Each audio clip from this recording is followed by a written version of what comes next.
All right. New CBS News polling shows that most Americans approve of President-elect Donald Trump's handling of his transition so far. 59% say they are happy with the way things are going, and 54% of Republicans polled say that they are excited about what Trump will do as the next president of the United States. Some Democrats have expressed their willingness to work with the incoming administration. Listen.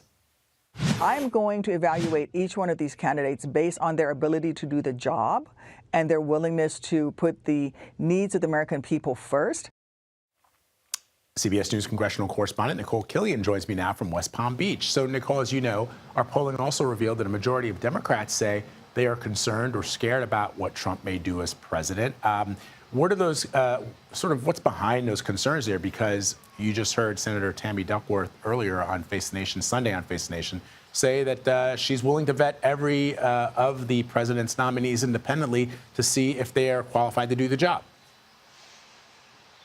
Yeah, well, I think in terms of our polling, it does show a split with many Republicans who were polled saying that they are excited or optimistic about what the president-elect will do. While, as you mentioned, Democrats feel a little differently, about half saying that they are scared, another 35% saying that they are concerned. And some of this stems from concerns about, what they are worried about the president-elect's potential policies, how that might impact individual rights, for instance. But at the same time, to your point, I think our polling also shows that many Democrats do want to see the current Biden administration work with the Trump transition to ensure a smooth transition process, and that congressional Democrats, work with the incoming Trump administration. So they do want to see some bipartisanship there, even though they may not necessarily be thrilled about some of the potential policies to come. As you know, Trump has added a few members to his incoming administration over the weekend. Walk us through who they are and their qualifications.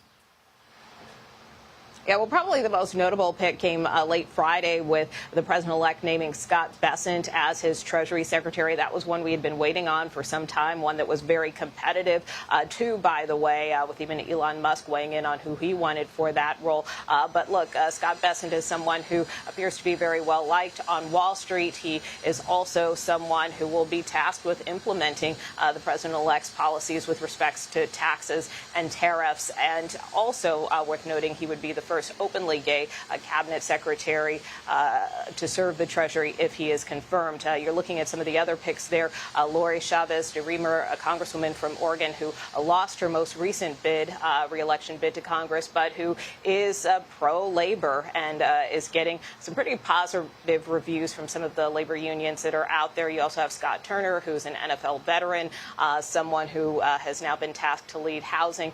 And of course, you have Brooke Rollins, who was tapped to lead the Agriculture Department, who is a staunch ally of the president-elect, someone who served in the first Trump administration and also has been the president of the America First Policy Institute, which has been really an area that has been ripe for picking in terms of some of the president-elect's choices as of late. All right, Nikole Killion for us this morning. Nikole, thank you very much.